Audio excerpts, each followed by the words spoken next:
Okay, let's unpack this.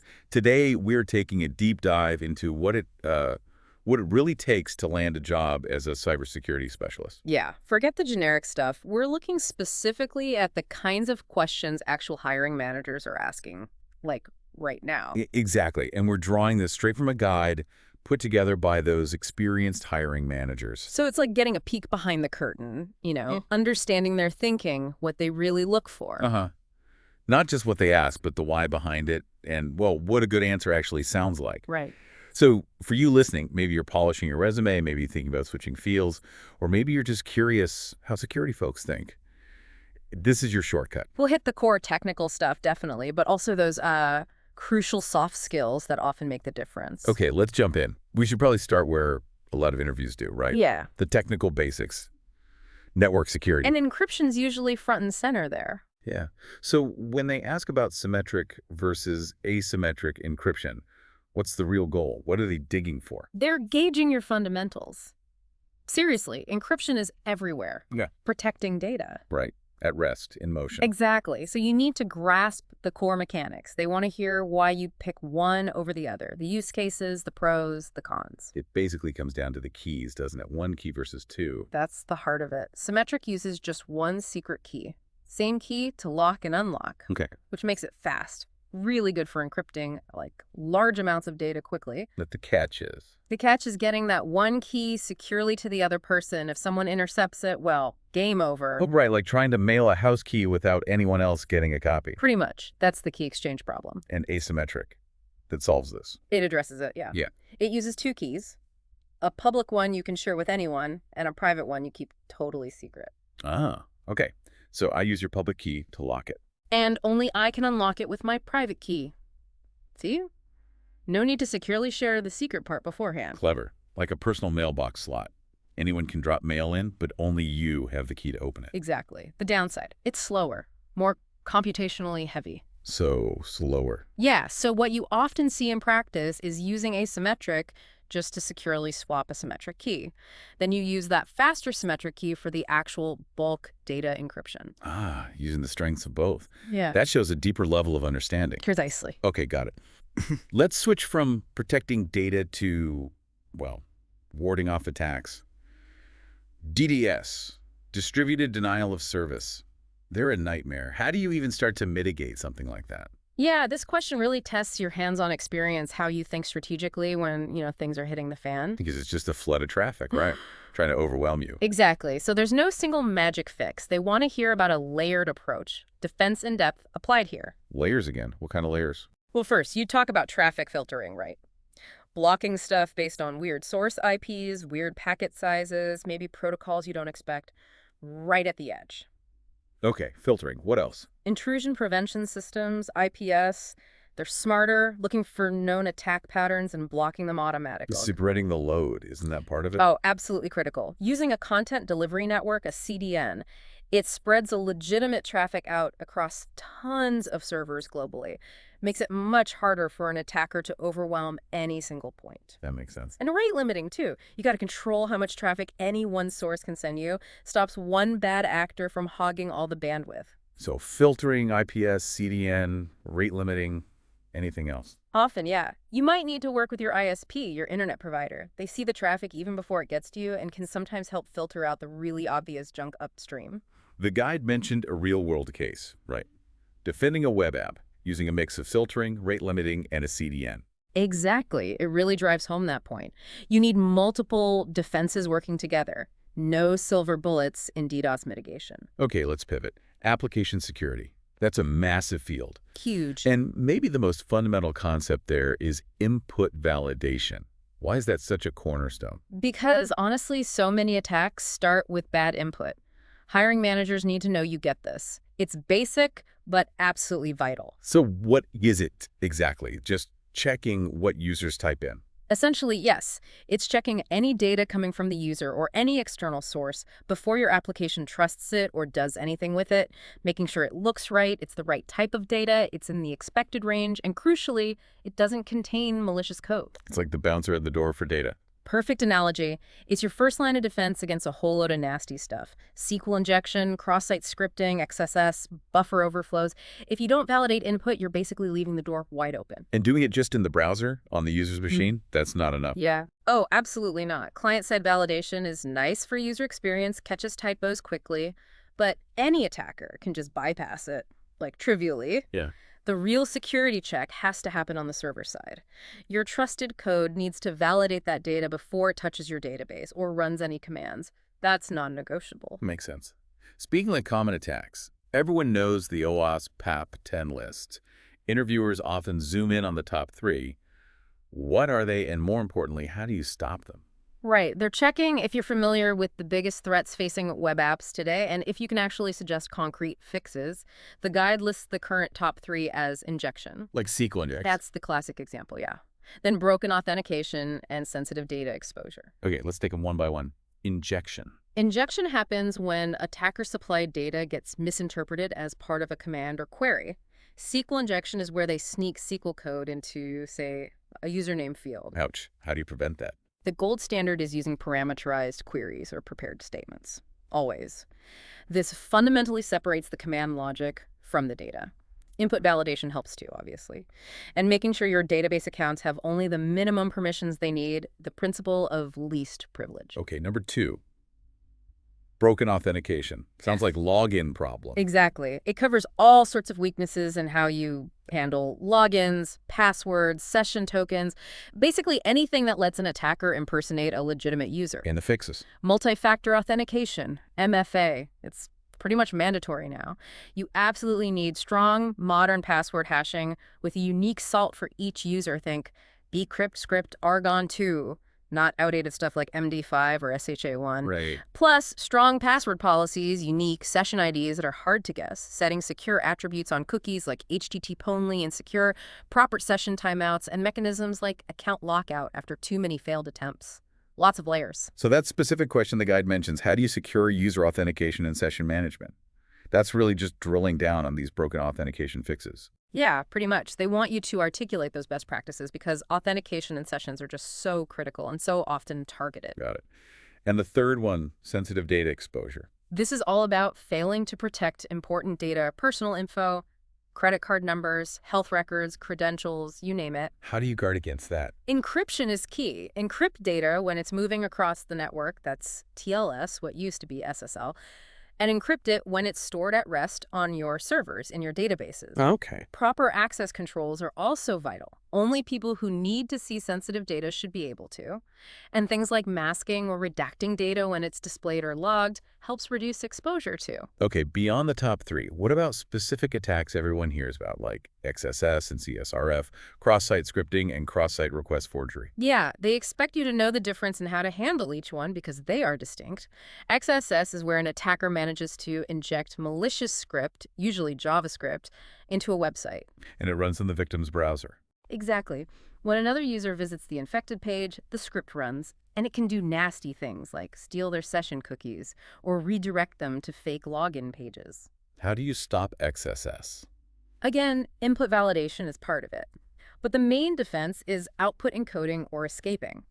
When you display user-supplied data back on a page, you need to treat it as data, not code. You convert characters like N into harmless equivalents like NLT and NGDI. So the browser just shows the characters, doesn't run them as script? Precisely. And you need to do it correctly for the context. HTML, JavaScript, CSS all need slightly different handling. Content Security Policy, or CSP, headers are another powerful layer. They tell the browser which sources of scripts are legitimate. Okay, that's XSS. What about CSRF? Cross-site request forgery. That sounds different. It is. CSRF tricks a logged-in user into performing an action they didn't intend to.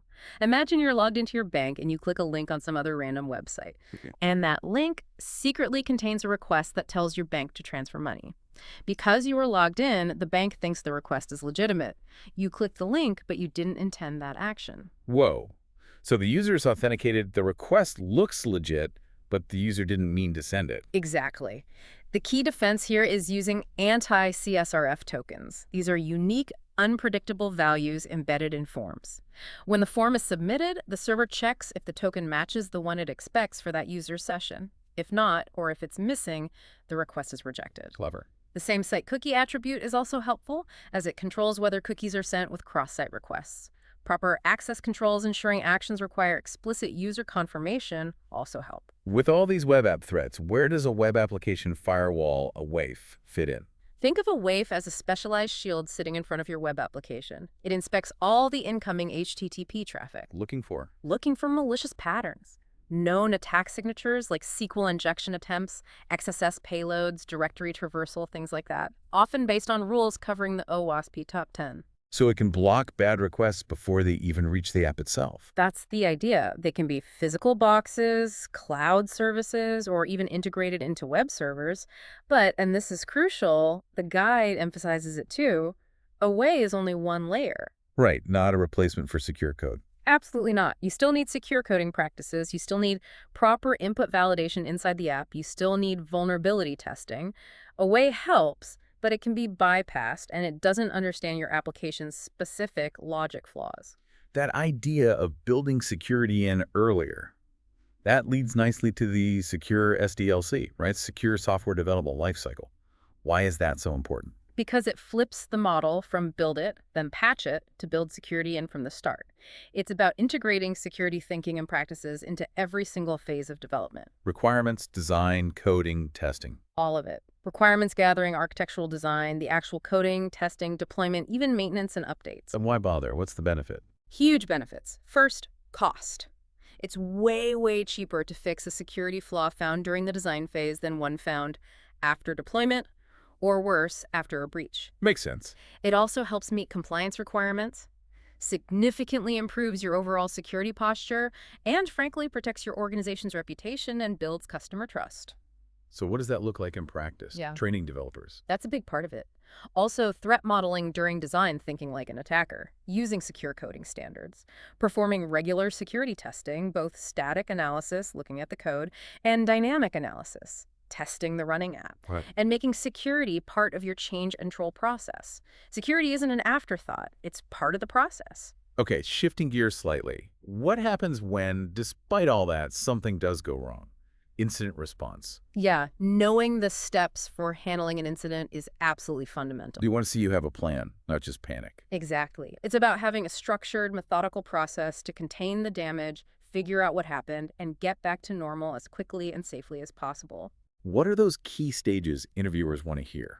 The guide lays them out pretty standardly. First is preparation. That's everything you do before an incident, having your team define, roles clear, plans written down, tools ready, maybe running drills. So you're ready to react. Then what? Detection and analysis. This is where you spot something suspicious. Maybe an alert fires, maybe logs look weird. Then you dig in to confirm if it is an incident, figure out its scope, what systems are affected, what the impact might be. Okay, you know you have a problem. Next. Containment, eradication, and recovery. 3 closely related steps. Containment is about stopping the bleeding, isolating affected systems, blocking malicious traffic. Eradication is cleaning up, removing malware, disabling compromised accounts. Recovery is getting things back online, safely restoring from backups, validating systems are clean, monitoring closely. It doesn't end there, right? Definitely not. The final crucial step is the post-incident review or lessons learned. What went well, what didn't? How can we improve our defenses? How can we update our response plan? You have to learn from it. That makes sense. Within that response, especially early on, you might have lots of things happening. How do you prioritize? Which fire do you put out first? Prioritization. Critical skill. You almost never have enough resources to tackle everything simultaneously, especially under pressure. They want to know you can make smart calls about what needs immediate attention. What factors guide that decision? Several things. Severity is a big one. What's the potential damage? Are we talking a major data breach or minor policy violation? Impact is related. How does this affect business operations, our reputation, legal compliance? Okay, severity, impact. Urgency, too. Is the attack happening right now and needs immediate stopping? Or is it something we discovered after the fact? Resource availability matters. What people and tools do we actually have available? And complexity, is this a quick fix or a deep investigation? So a breach leaking customer data would likely trump, say, an employee visiting a blocked website. Almost certainly yes. You have to weigh those factors and focus where the risk and impact are greatest. Let's talk about getting ahead of incidents. Risk management. explaining how to conduct a risk assessment that feels like a core competency. Oh, absolutely. It's the foundation for a security program. It's how you systematically figure out what could go wrong, how likely it is, and what the consequences would be. The guide calls it a roadmap, which is a good way to think about it. It tells you where to invest your security efforts. What are the main steps on that roadmap? Well, first, you gotta know what you're protecting. Identify your assets. That's hardware, software, data, reputation, intellectual property, even key personnel. Okay, know what's valuable. Good in. Identify the threats. What could harm those assets? Malicious hackers, malware, ransomware, sure, but also natural disasters, system failures, insider threats, simple human error. Right, threats are broad. Then identify vulnerabilities. Where are the weaknesses that these threats could exploit? Unpatched software, weak configurations, lack of training, physical security gaps. Assets, threats, vulnerabilities. What's next? Estimate likelihood and impact. How likely is it that this threat will exploit that vulnerability? And if it does, how bad will it be? You can do this qualitatively, high, medium, low, or quantitatively assigning dollar values, though that's harder. Okay, so you know the risk level. Then you determine the risk level and decide what to do about it. Can you mitigate it with controls? Can you transfer the risk, like cyber insurance? Can you avoid the risk? Or do you just have to accept it? Finally, it's not a one-and-done thing. You have to monitor and review constantly. Risks change, threats evolve, controls degrade. It's a continuous cycle. Absolutely. It's proactive security management. And underpinning a lot of this is that concept of defense in depth. How does that fit into risk management? Defense in depth is a really fundamental principle. Basically, don't put all your eggs in one basket. Don't rely on a single security control because controls can fail. Right. Instead, you implement multiple layers of security controls throughout your environment. Different types of controls at different points. So if one layer gets bypassed, hopefully another layer will catch the threat or minimize the damage. Like castle defenses, walls, moat, guards, inner keep. Exactly like that. If attackers get over the wall, they still face the moat. If they cross the moat, they face the guards. In cyber terms, maybe you have a firewall, preventative, then an intrusion detection system, detective, then multi-factor authentication on servers, preventive, detective, plus regular security audits, detective, and a solid incident response plan, responsive. It's layering technical, administrative, and physical controls. Okay, last technical area. Compliance and regulations. Why do hiring managers care if you know about GDPR or KPR? Isn't that a legal thing? Well, yes and no. Security and compliance are deeply intertwined. Failing to meet legal or regulatory requirements for data protection can lead to massive fines, lawsuits, operational shutdowns, and huge reputational hits. Security pros have to operate within that legal framework. So you need to know the rules of the game. Exactly. They need to know you're aware of the major regulations that might apply. Which ones does the guide highlight? The usual suspects. GDPR for EU data privacy, HIPAA for US healthcare data, PCI DSS for payment cards, CCPA for California consumer rights, and broader standards like ISO 25701 for managing information security overall. And which ones apply depends on the company, right? Totally. Depends on their industry, where they operate, the type of data they handle. You need to know how to figure out which rules apply to your organization. Okay, so you know the rules exist. How do you actually make sure the organization stays compliant? Day in, day out. Yeah, that's the execution part. It needs a continuous, structured approach. You can't just check a box once a year. What does that look like? You start by clearly identifying all the specific regulations and standards that apply. Then you do those risk assessments we talked about, specifically looking for gaps between your current state and what the regulations require. Find the gaps, then fix them. Right. Implement the necessary controls, technical, procedural, physical. But then, crucially, you have to monitor and measure if those controls are actually working effectively over time. How do you measure? Through things like regular internal checks, vulnerability scanning, penetration testing, and formal internal or external audits. And you absolutely must stay current on changes to the regulations themselves they evolve. Plus, ongoing employee training is essential. So many compliance failures come down to human error. It sounds like a whole ongoing program, not just a project. It has to be. Assessment, implementation, validation, adaptation, rinse and repeat. All right, that covers a ton of the technical ground. But the guide really stresses that interviews aren't just tech quizzes. Behavioral questions play a huge role. What are they trying to get at with those? These questions are super important because they reveal how you actually use your technical skills in real situations. How do you solve problems? How do you handle pressure? How do you work with others? How do you communicate? So it's not just what you know, but how you apply it. Exactly. Knowing the definition of, say, input validation is one thing. Explaining how you implemented it on a tricky project or troubleshooted a complex validation bug tells them much more about your actual capabilities. Like asking you to describe troubleshooting a complex firewall issue, for instance. Precisely. Or walk them through how you implemented MFA across a reluctant user base, or how you discovered a subtle vulnerability during a penetration test. They're listening for your thought process, the tools you used, how you collaborated, how you documented, how you overcame obstacles. Right.